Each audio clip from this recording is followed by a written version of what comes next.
لیکن میں نے کہا نہیں، میں یہ کام نہیں کروں گا، بالکل نہیں کروں گا. یہ ایوب نام تھا اس کا، ہمارا انتقال ہو گیا، رحمت کرے ان پہ. لیکن میں نے کہا کہ یہ بات یہ کہ آپ کو پیسے کی شاید زیادہ مل جائے، کہ مگر مجھے یہ نہیں کرنا، مجھے نیک نامی ہی ٹھیک ہے. اچھا، اس سے میرے ذہن میں بھی ایک سوال ابھرا. شاید کچھ مصنفین ایسے تھے جو دوسرے کلمی نام سے لکھتے تھے. ایک تو ان کا مشہور نام ہے جو زبان زد عام ہوگا، اور ایک وہ کوئی اگر قدرے لو سٹینڈرڈ کی چیز لکھ رہے ہیں تو وہ کسی دوسرے نام سے لکھیں گے اور شاید اس سے وہ ان کو معاوضہ زیادہ مل جائے گا. ایک ٹرینڈ، اور اس کے بغیر یہ ٹاپک بڑا ادھورا رہ جائے گا، وہ آپ اس پہ بہتر روشنی ڈال سکیں گے کہ مثلاً اشتیاق احمد جو جاسوسی بچوں کے ناول نگار تھے، وہ اپنی خود جو ان کی آٹو بایوگرافی ہے اس میں وہ کہتے ہیں کہ غالباً وہ فیروز سنس کے پاس گئے تو انہوں نے کہا کہ اگر آپ فیمیل نیم سے ہمیں اپنا مسودہ دیں تو پھر ہم شائع کر دیں گے، کیونکہ مارکیٹ جو ہے وہ خواتین مصنف. یہ آج کی بات کر رہے ہیں؟ نہیں، یہ پہلے کی بات کر رہا ہوں. اچھا. تو اس زمانے میں غالباً ایم اے راحت ہیں جو عمران سیریز نجمہ صفی یا نغمہ صفی کے نام سے ان کی شائع ہوئی اولین. تو تھے تو وہ مرد لیکن خاتون کے نام سے لکھ رہے کیونکہ پبلشر کی ڈیمانڈ ہے وہاں پہ. اگر میں غلطی پر نہیں ہوں تو شروع میں آپ کو بھی شاید ایسا ہی کوئی تجربہ ہوا؟ ہاں، یہ میں نے ایک منور جہاں کے نام سے لکھا ہے، منور سلطانہ کے نام سے میری بیوی ہے، اور ایک سوا احمد کے نام سے میری بیٹی ہے. لیکن اس کی وجہ کیا ہے؟ اس کی وجہ یہ نہیں ہے، اس کی وجہ ہے ٹیکس سے بچنا، کہ پھر وہ آمدنی پر ٹیکس لگ جاتا تھا. اس طرح شین جمیل نے بطور فاطمہ اور وسیلہ خاتون کے نام سے لکھا، اور آپ کے یہ جو تھے احمد الیاس، انہوں نے اپنی بیگم کے نام سے لکھا. سب تقریباً سب نے کیا. اچھا، لائک یوزلی تو لوگ اصل میں جو ایک ٹرینڈ یہ ہے، کیونکہ یہ انگلش لٹریچر میں بھی ہے کہ اکثر فیمیل نیم سے لکھا جاتا ہے کیونکہ فیمیل ریڈرشپ زیادہ ہوتی ہے، وہ پھر زیادہ اس کا ایسوسیٹ کرتی ہیں، وہ ان کو زیادہ پسند کرتی ہیں. پر آپ نے جو ریزن بتایا بڑا یونیک ریزن بتایا. ہاں، تو آپ کو لگتا ہے باقی رائٹرز بھی یہی سوچتے ہوں کہ صرف ٹیکس بچ جائے گا؟ یہی میں جانتا ہوں نا، میرے ساتھ میری کولیگز ہیں، آئی نو اٹ. میں نے بھی اسی لیے کیا کہ انکم ٹیکس سے بچو. اور انکم ٹیکس دفتر میں ہمارا جو جاسوسی کا جو ان کے 4 رسالے تھے، اور ایک وزیر اینڈ کمپنی، وہ انکم ٹیکس ایڈوائزر تھے جی، انہیں کا کام کرتے تھے پورا سال. تو انہوں نے مجھ سے کہا کہ اقبال صاحب ٹیکس میرا دفتر پے کرتا تھا، میں نہیں کرتا تھا. تو انہیں کم کرنا تھا، انہیں نہیں کرنا تھا، انہوں نے ڈیوائڈ کر دیا کہ اس کی انکم یہ ہے. ابھی بھی مجھے بڑی پرابلم ہے. میرا اصل نام ہے اقبال احمد خان، اور دنیا مجھے احمد اقبال کے نام سے جانتی. بینک میں بڑا مسئلہ ہے کہ مجھے پیمنٹ ہوتی تھی احمد اقبال، میں نے کہا یہ کون ہے؟ یہاں تو آپ کا اکاؤنٹ اقبال احمد خان کے نام سے. اچھا، ایک آبزرویشن ہے کہ آپ کے رہ جائے کہ آگے پیچھے ہو کے سارے مسئلے پیسوں کے ساتھ آخر کار آ کے ریلیٹ ہوتے ہیں. یہ دنیا ساری اس کے بغیر چلتی نہیں. آپ چھوڑ دیں ساری باتیں بکواس ہے کہ آپ کی زندگی کی کامیابی اسی سے شروع ہوتی ہے. آپ کا غریب ہو یا امیر ہو، وہ کیوں کر رہا ہے؟ کیا وہ آپ کا خیال ہے کہ اگر جن حالات میں وہ رہ رہا ہے، جھگی میں رہ رہا ہے، ایک کمرے کے مکان میں رہ رہا ہے، تو وہاں رہنا چاہتا ہے؟ نہیں، اس کی مجبوری ہے، وہ نہیں کر سکتا. سر اس پہ جون صاحب کا بڑا ایک اچھا شعر ہے کہ یہاں تو جاذبیت بھی ہے دولت ہی کی پروردہ، یہاں تو جاذبیت بھی ہے دولت ہی کی پروردہ، یہ لڑکی فاقہ کش ہوتی تو بدصورت نظر آتی. تو بنیادی میں نے 2 کنفیشن کر لیے. جی ایک یہ کہ انکم ٹیکس کا مسئلہ، اور ایک یہ کہ جو انہوں نے کہا کہ آپ کو پیسے زیادہ دیں گے، آپ تھوڑا سا مسالہ ڈال دیں. میں نے کہا نہیں، میں نہیں. اچھا، یہی سوال میں آپ سے بھی پوچھنے لگی تھی کہ آپ نے کہا، ابھی آپ نے وہاں بیٹھے بولا، آپ نے کہا شکاری تو میں نے پیسوں کے لیے لکھا تھا. ہاں ٹھیک ہے. پھر آپ کہتے ہیں کہ بہت ساری چیزوں پہ آپ نے بولا کہ ان دی اینڈ گول از منی. تو پھر جہاں آپ نے ابھی آپ سے ان لوگوں نے کہا کہ آپ تھوڑا مسالہ ڈال دیں، ہم آپ کو اور پیسے دیں گے، تو وہاں پھر کیوں نہیں؟ مطلب لائک وہاں بھی تو بات پیسے کی ہونی چاہیے. میرے سمجھ لیجیے اخلاقیات کا مسئلہ آ گیا تھا. یہ میری اپنی پرسنل اس کا کچھ میں تھوڑا سا. تو اس کا مطلب اخلاقیات میٹر کرتی ہیں. اخلاقیات ڈیفینیٹلی. یہ تو تھوڑی پھر بہت سارے جو رائٹرز ہیں ان کے لیے پھر اپنا کام کا ایک اچھا اسٹینڈرڈ ہونا، ایک کام کی ایک معیار ہونا، وہ بھی بہت میٹر کرتا ہے. اخلاقیات جو ہے نا، یہ آپ کی سوسائٹی کی جو ایشو ہے نا، پیرامیٹرز، اس کے اندر رہنے کا نام ہے. ابھی میں آپ سے یہ کہہ رہا تھا کہ ہر گھر میں اخلاقیات کا معیار الگ ہے. ایک آدمی ہے, میں نے یہ بھی دیکھا ہے کہ بچے ہیں یہاں سے لے کر شروع ساروں نے ایک جیسے برقعے پہنے ہوئے ہیں. وہ ان کے باپ نے کیا ہے. جب 4-5 بچے ہیں تو سب ایک ہی جیسے کپڑوں میں عید کے, یہ ہوتا ہے. تو وہ بچوں نے تھوڑی کیا ہے. اب وہ باپ جو ہے وہ سارے مورالٹی کو سیٹ کرتا ہے کہ تمہیں فلاں اسکول میں جانا ہے, تمہیں کوئی ایجوکیشن میں جانا ہے یا انگلش میڈیم میں جانا ہے, وہ طے کرتا ہے. اور وہ ٹھیک ہے. ایک جہاں میں رہتا ہوں وہاں بھی یہی ہے کہ ایک لڑکی بڑے لپٹ لپاٹ کے اس پہ جا رہی ہے, اور ایک لڑکی جو ہے وہ نارمل طریقے ماشاء اللہ جیسے آپ ہیں, اب ایسے جا رہی ہیں. ابھی تو دونوں ایک ہی جگہ پہ رہ رہے ہیں, دونوں ایک ہی سوسائٹی میں ہیں, پاکستان میں ہیں, مسلمان ہیں, لیکن وہ آپ اس کو کہہ رہی ہیں کہ اس میں کوئی حرج نہیں ہے, وہ اس میں کہہ رہا ہے کہ نہیں اس میں حرج ہے. تو اب یہ سوسائٹی آپ کی سیٹ کرتی ہے, آپ کچھ نہیں کرتے. مورالس جو ہیں مورالٹی. سر ہم اس گفتگو کے دوسرے حصے یادداشتیں جس کا عنوان ہے اس کی طرف آنا چاہ رہے ہیں, لیکن یادداشتیں ہو گئی ساری. لیکن وہ 1-2 سوال, لیکن یہ ڈائجسٹ ایرا کے متعلق جو میں سمجھتا ہوں کہ رہ گئے تو خلا رہ جائے گا گفتگو میں. دیوتا ہے مثال کے طور پہ آئی تھنک سن 77 میں شائع ہونا شروع ہوئی سسپینس میں, اور وہ کوئی 32-33 سال تک چلی. جی شکاری جو ہے وہ غالباً 14 سال پہ محیط ہے. تو اس زمانے میں ایک طویل کہانیوں کا یا داستانوں کا رواج ہمیں دکھائی دیتا ہے. اچھا, اس کے برعکس اگر ہم آ جائیں تو ہمیں کالم پڑھنے میں بھی دشواری ہو رہی ہوتی ہے. یعنی یہ کیسا عجیب سا وقت آیا کہ ہم سے اب کالم پڑھنا بھی لمبا کام لگتا نہیں, ہے. کہانی اور چیز ہے, کہانی میں دلچسپی کا ایلیمنٹ ہے. لیکن سر آج کل تو ہمارے کالم نگار بھی کہانیاں ہی بنا کے لکھ رہے ہوتے ہیں. ابھی دیکھیے مجھے بیکار بیٹھا ہوں میں, تو رائٹر جو ہے نا کوئی بیکار نہیں بیٹھ سکتا, تو میں بھی کچھ نہ کچھ لکھتا رہتا ہوں, اس لیے کہ الزائمر نہ ہو جائے. 85 ایئرز ایج ہے. اگر میں دماغ کا استعمال نہیں کروں گا یہ الزائمر ہو جائے گا, مجھے پتہ ہے. اور ادروائز تو نارملی رائٹر جو ہیں 80-90 کے تو ہو ہی جاتے ہیں. تو یہ 2-3 پروفیشن رہتے ہیں. میوزک کا پروفیشن ایسا ہے, کرکٹ کا ایسا ہے, رائٹنگ کا ایسا ہے کہ یہ وہ کام ہیں جو آپ کو اپنی پسند کے مطابق ملے ہیں. You are enjoying it. تو اس لیے آپ کے چلے یہ, لیکن یہ تو ہے نا کہ جو اب ڈیجیٹل ایرا ہے جی جس میں ہاتھوں میں قلم کی بجائے موبائل فون ہے, کتاب کی بجائے اسکرین ہے سامنے, تو فائدہ ہے. لیکن اس میں اٹینشن اسپین جو ہے وہ بہت کم. جی دیکھیں, بات یہ کہ اٹینشن اسپین تو ڈپینڈ کرتا ہے کنٹینٹ پہ. کنٹینٹ پہ ڈپینڈ کرتا ہے کہ آپ کو اپیل کر رہا ہے کہ نہیں کر رہا ہے. ابھی آپ جیسے میں ہوں, میں غلط نہیں استعمال کر رہا 10 سال سے, میں لیپ ٹاپ ہی استعمال کر رہا ہوں. مجھے آسانی ہے کریکشن کرنے کی, ری رائٹ کرنے کی, بیچ میں کچھ انسرٹ کر دینے کی. لیکن آن دی ادر ہینڈ مجھے اس سے آگے کچھ نہیں آتا. ابھی میری پوتی ہے, وہ ڈیزائنر ہے, سافٹ ویئر ڈیزائنر ہے, وہ رات بھر کام کرتی ہے اور لاکھوں کماتی ہے. ابھی 22 سال اس کی عمر ہے. تو اب وہ نیچرل ہے, وہ میری خاص سمجھ میں نہیں آتا, وہ سارے کام وہی کرتی ہے میرے. جو بھی کام ہوتا ہے اس کو بلاتا ہوں, وہی یہ کیا ہو گیا دیکھو. تو سب کا یہی حال ہے, سب کا یہی حال ہے کہ ہم کچھ نہیں جانتے کمپیوٹر وغیرہ کے بارے میں, سافٹ ویئر کے وغیرہ کے بارے میں. تو بچے جانتے ہیں, بچے چھوٹے چھوٹے بچے, یہ پتہ نہیں کیا بات ہے, بچے ہی کرتے ہیں. آپ عرفہ کریم کو دیکھ لیں یا ابھی اس کو دیکھ لیں جس لڑکی نے کیا. یہ بہت ارلی ایج میں اگر آپ کو اپنے مائنڈ کی جو کیپیسٹی ہے وہ یوٹیلائز کرنے کا موقع مل جائے تو ہو جائے گا. آپ ایک بات سمجھ لیجئے کہ 25 سال کے بعد آپ نہیں پڑھ سکتے. 25 سال کے بعد آپ کی لرننگ کیپیسٹی جو ہے وہ کم ہو جاتی ہے. 25 سال تو نوجوانی کی ایج ہے نا, لیکن یہ فیکٹ ہے. آپ دیکھ رہے ہیں تمام سروسز جو ہیں داخلوں کے لیے کسی پروفیشن میں 25 سال کی ایج ہے. اس لیے کہ آفٹر دیٹ آپ بوڑھے طوطے ہو جاتے ہیں کہ آپ لرن نہیں کریں گے, آپ رجسٹ کریں گے کہ نہیں یار یہ بات نہیں ہے.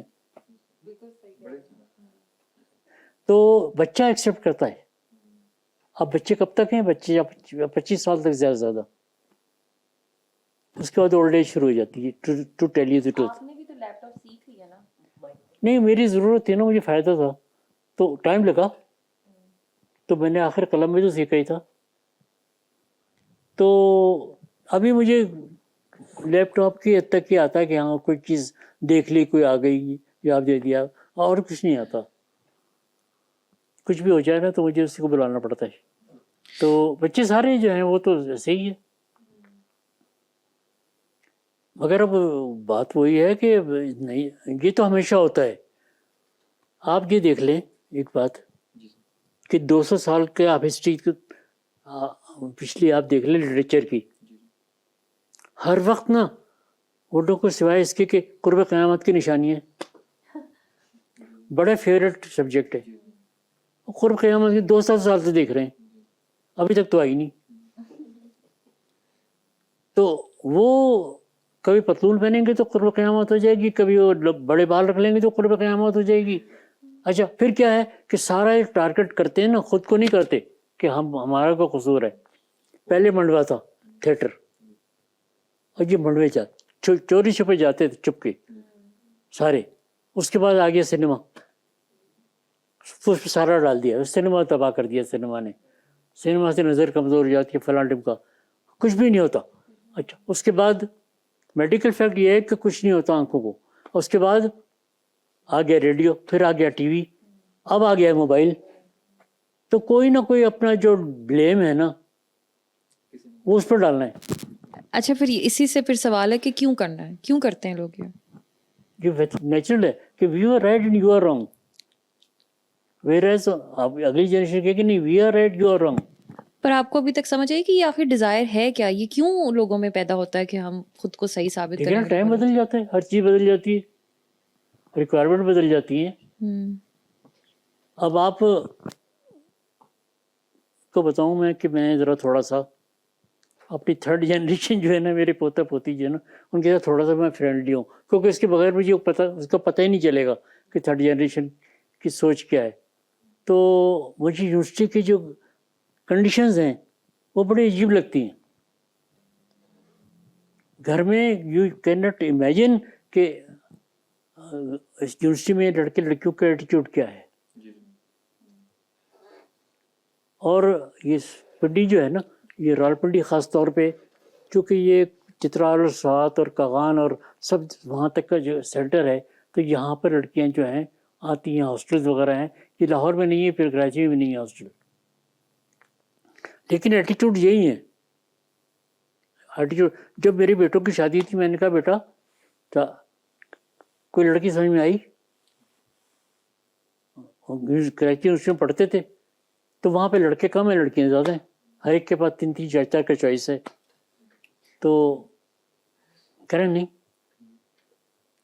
یار کمال ہے, 2 سال میں تمہارے کوئی لڑکی سمجھ میں آئی کہ نہیں؟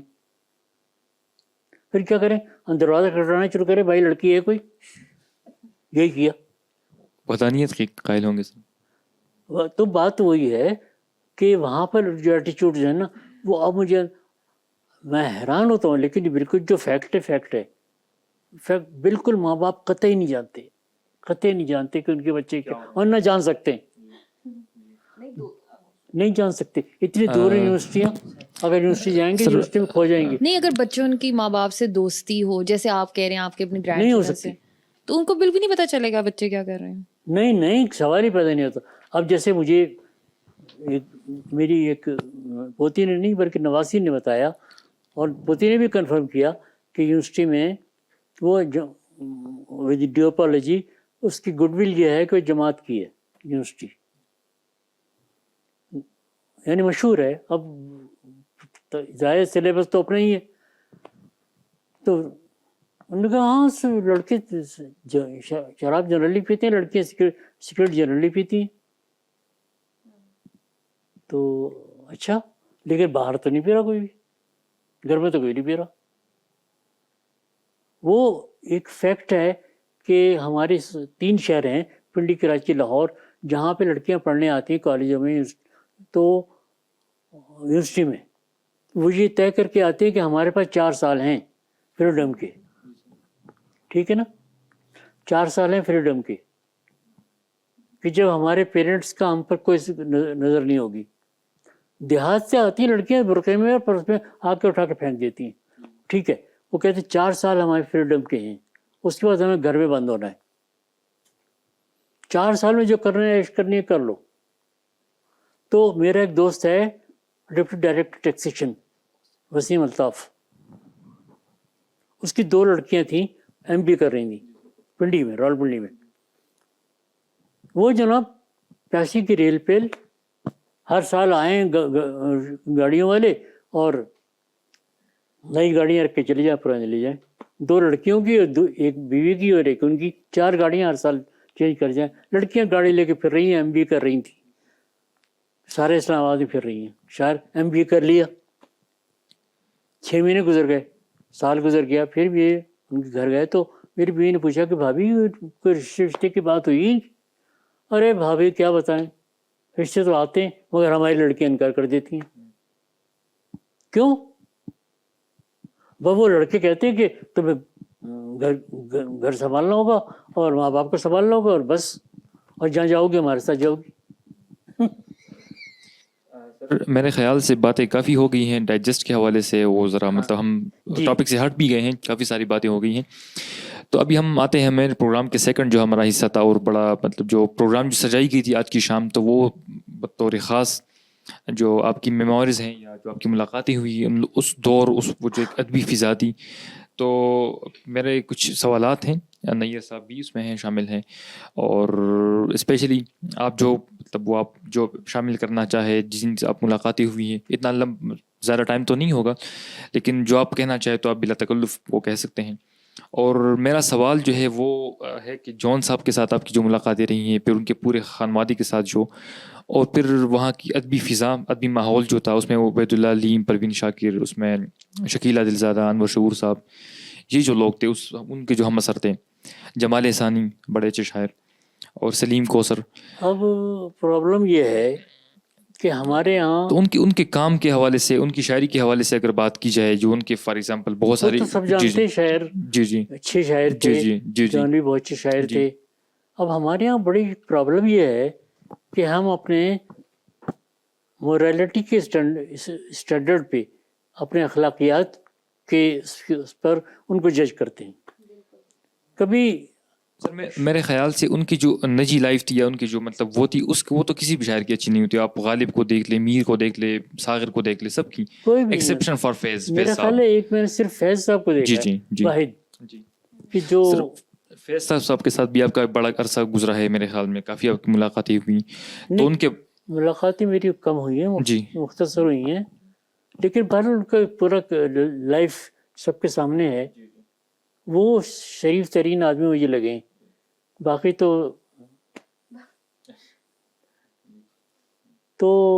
اس میں وہ اخلاقیات کو نہ لائیں آپ. جی سر, نہیں سر, ہم ان کی کام کے مطلب ان کے جو ادبی خدمات یا ان کی ہم بات کریں گے, ان کی پرسنل لائف سے ہٹ کے ذرا ہم بات کریں گے. تو مطلب میں یہ چاہ رہا تھا کہ مطلب آپ ہمیں ذرا بتائیے کہ وہ ان کی گھر پہ بیٹھکیں ہوتی تھی, وہاں پہ جو مطلب فلسفے پہ باتیں ہوتی تھی, بلکہ ان کا گھر جو, دیکھیے بات یہ ہے کہ ہم اور آپ کتنے بھی میٹیریلسٹک ہوں میں میٹیریلسٹک, لیکن بڑے رائٹرز جو ہے نا, میں ان کے معاملے میں بڑا ایموشنل ہوں. جی جی جی. اب جب میں نے لکھنا شروع کیا تو میں کرش چندر کو فالو کرتا تھا, اس کے اسٹائل کو. اس کے بعد میں نے قرۃ حیدر کو کرنا شروع کر دیا. یہ ایک فطری چیز ہے. احمد فراز سے لوگ افضل اسلام جد نے ٹی وی پر پوچھا تھا کہ آپ فیض کو کاپی کرتے ہیں, تو اس نے کہا ہاں یہ تو ہوتا ہے, ایک بڑا شاعر جو ہے وہ اپنے عہد کو متاثر کرتا ہے. تو جو میں ان سے متاثر ہوں, تو یہ بات تو صحیح ہے کہ میں ذہنی طور پہ بہت زیادہ متاثر ہوں. مجھے, اور میں کہتا ہوں کہ غالب اور فیض مجھے ازبر ہیں, اور قرۃ حیدر ازبر ہے, زبانی یاد ہیں, اتنا میں نے پڑھا ہے بار بار. لیکن ایموشنز کی بات الگ ہے. میں لاہور میں جب تھا, سن 60 کی بات ہے, تو میں پاک ٹی ہاؤس میں بیٹھا ہوا تھا,